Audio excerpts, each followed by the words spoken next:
রাজধানীর গুলশানে Holey Artisan হামলার ৮ বছর পূর্তি আজ। ২০১৬ সালের এদিনে হলি আর্টিজান বেকারিতে ঘটে দেশের ভয়াবহ জঙ্গি হামলার ঘটনা। এ হামলায় ২ পুলিশ কর্মকর্তা সহ দেশি বিদেশি ২২ জন নিহত হন। নিম্ন আদালতের দেয়া মৃত্যুদণ্ডের সাজার পরিবর্তে ৭ আসামিকে আমৃত্যু কারাদণ্ড দেয় হাইকোর্ট। আপিলে চূড়ান্ত নিষ্পত্তির জন্য হাইকোর্টের রায় প্রকাশের অপেক্ষায় রাষ্ট্রপক্ষ ও আসামিপক্ষ। আরও জানাচ্ছেন ইয়াসিন রানা।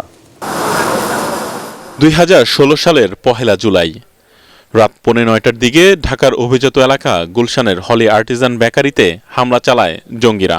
নৃশংসভাবে হত্যা করা হয় ভেতরে থাকা ২০ জন দেশি বিদেশি নাগরিককে। খবর পেয়ে পুলিশ সেখানে গেলে ছোড়া হয় গ্রেনেড। আহত হন প্রায় ৫০ জন পুলিশ, মারা যান ২ পুলিশ কর্মকর্তা।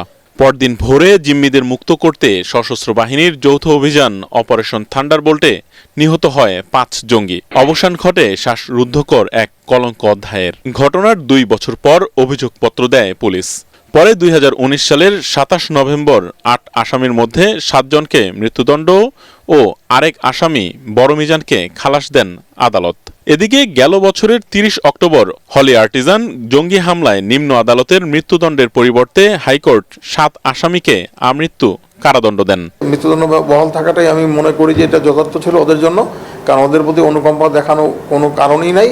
ওরা মানুষকে কতগুলো মানুষ, নিরীহ মানুষ যারা বিদেশি মানুষ আমাদের দেশে সহায়তা করতে আসছিল, ওরা আমাদের ইনফ্রাস্ট্রাকচার ডেভেলপমেন্টের জন্য ওরা আসছিল, তাদেরকে বিনা কারণে সম্পূর্ণ নিরীহ কতগুলো মানুষকে, নিরপরাধ মানুষকে তারা হত্যা করেছে এই ধর্মের নামে এবং তাদের ওই উগ্রবাদিতার নামে।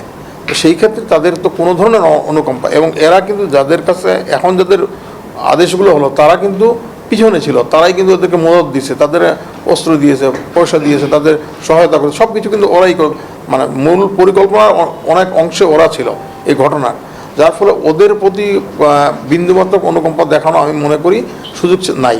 তারপর আদালত কি কারণে দেখিয়েছেন সেটা দেখতে হবে, দেখে বাকি সিদ্ধান্ত নেওয়া হবে। পূর্ণাঙ্গ রায় পাওয়ার পর আপিলের বিষয়ে সিদ্ধান্ত নেওয়া হবে বলে জানিয়েছেন attorney general AM Amin Uddin. কারণ জাজমেন্টটা পাওয়ার পরে ফুল টেক্সটটা হাতে পেয়ে আমরা সরকারের সংশ্লিষ্ট রাষ্ট্রের সংশ্লিষ্ট বিভাগকে আমরা জানাবো, তারা এটা দেখে তারা আমাদেরকে পরামর্শ দেবেন, সেই পরামর্শ নিয়ে আমরা কাজ করব।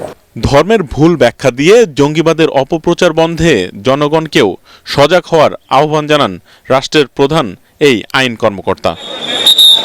ইয়াসিন রানা, ATN বাংলা, ঢাকা।